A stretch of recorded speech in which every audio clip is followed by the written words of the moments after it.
Na sua visão, aonde as pessoas mais erram, onde os nossos alunos, que você tem mais proximidade, estão errando mais hoje, quando a gente fala de preço, de precificação na área comercial, por exemplo? Isso que eu ia aproveitar o gancho, né? Porque você deu o mapa, acabou de dar o mapa da mina, né, lá no topo da curva A, lá nos produtos notáveis.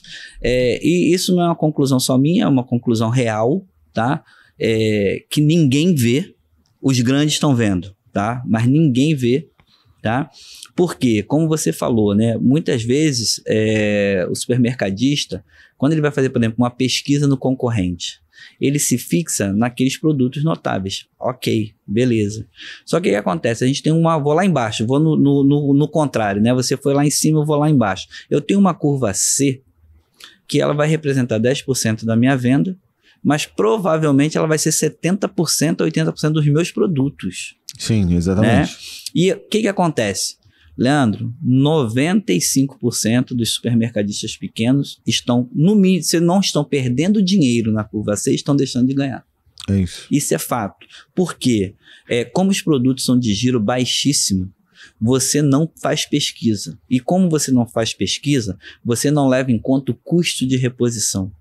Então, cada vez que você compra esses produtos, o teu CMV acaba aumentando, porque esses produtos têm aumento como todos os produtos.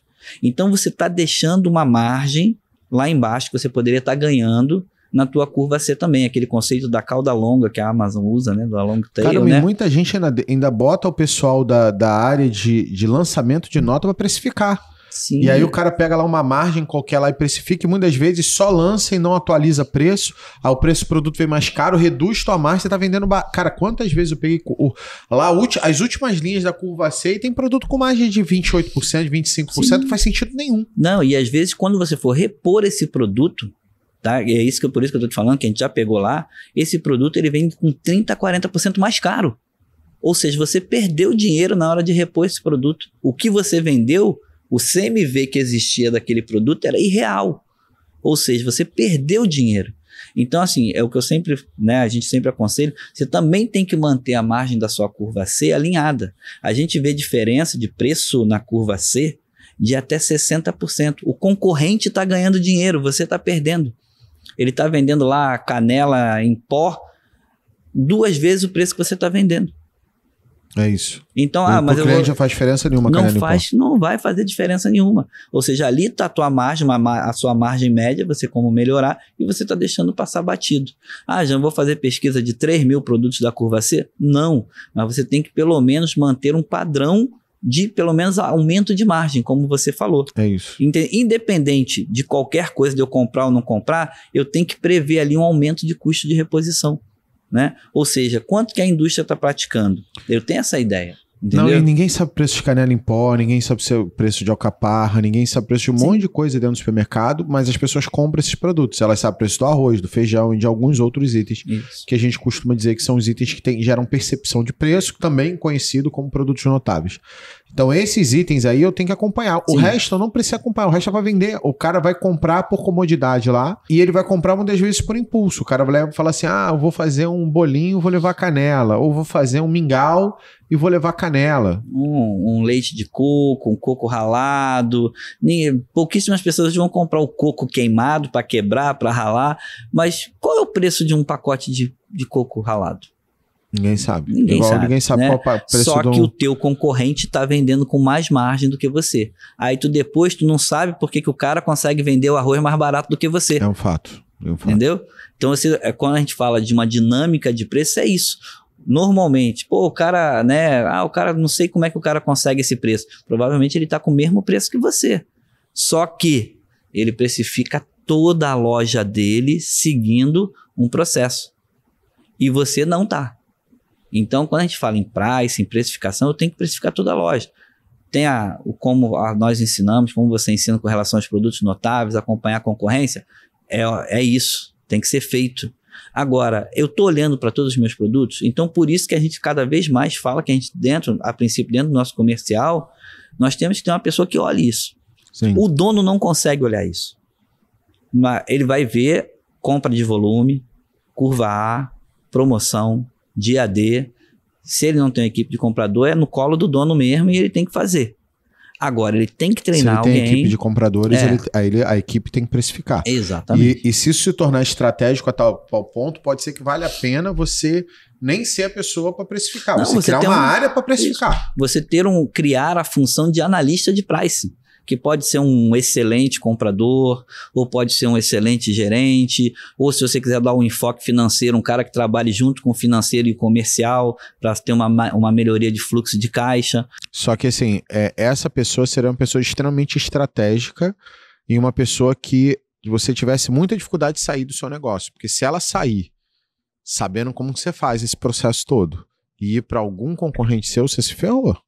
Então não pode ser uma pessoa que seja descartável, tem que ser uma pessoa que porque hoje, né, se a gente olhar hoje para sua empresa, olhar para minha empresa, você tem pessoas que você fala assim, cara, essa pessoa não sai, só vai sair, sei lá, eu fizer uma merda, aconteceu uma coisa muito grave com ela, fora isso, essa pessoa vai ficar comigo. Então, a pessoa para fazer price tem que ser uma pessoa com essa característica, porque se você botar qualquer um cara sair, ele leva uma informação extremamente estratégica do teu negócio que pode ir para a concorrência. Isso acontece também em algumas posições. Por exemplo, comprador. Você pode mandar um comprador embora, mas o teu gestor de compras não é um cara que vai sair. Né? Um diretor comercial seu não é um cara que vai sair. Porque se ele sair, ele leva enraizado toda a tua estratégia que pode ir necessariamente para a concorrência. Então tem que ser uma pessoa de bastante confiança. Então se hoje você ainda não chegou ao nível de ser uma grande rede, ainda está numa rede pequena, fatura ali 2, 3 milhões de reais, o pricing... vou falar uma coisa que é contraditória. A última coisa que sai da sua mão é o preço. Porque só tem uma pessoa que se importa se você está ganhando dinheiro ou não. E essa pessoa é você. Não tem mais ninguém. Então, por isso que é a última coisa. E o preço está diretamente ligado a quanto sobra no final do mês, pô. Exatamente. E aí é o que eu falo. E só que, como a gente está conversando aqui, e o assunto é estratégico nesse sentido, né?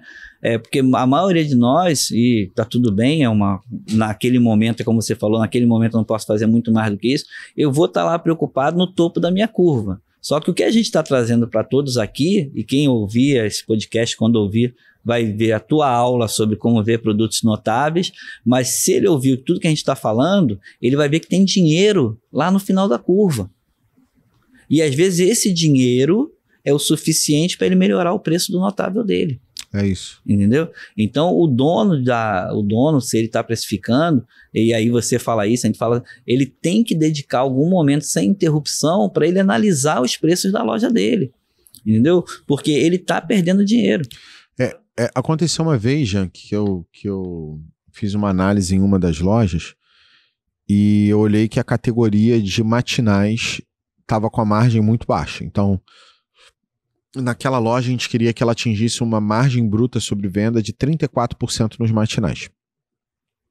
E quando a gente foi olhar dentro dos matinais, a gente viu que tinha um produto que puxava muito a margem para baixo. E no caso dessa loja específica, não estou falando de todas, foi essa que a gente fez a análise, um dos produtos era o Mucilon. E aí a gente foi olhar o que a gente fazia com o Mucilon. Preço ótimo do Mucilon, como era a elasticidade de preço do Mucilon, e o que a gente fez? A gente começou a rasgar menos Mucilon, mas ainda promovia ele.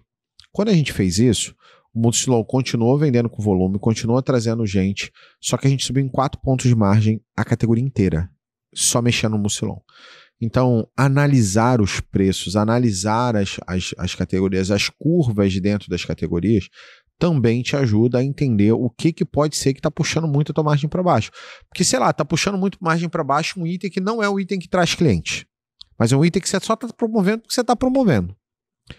Aí, se você mexer nesse item que não é o item que traz cliente, mas é um item que só está puxando a margem para baixo da categoria, eu posso simplesmente mexer nesse preço, diminuir um pouco ali a promoção que eu estou fazendo nele, ou nem colocar mais em promoção, e eu vou melhorar minha margem, não necessariamente eu vou cair minha venda, porque o cliente ele está vindo. Ele só está comprando mais aquele item, como eu disse, esse só baixou o preço.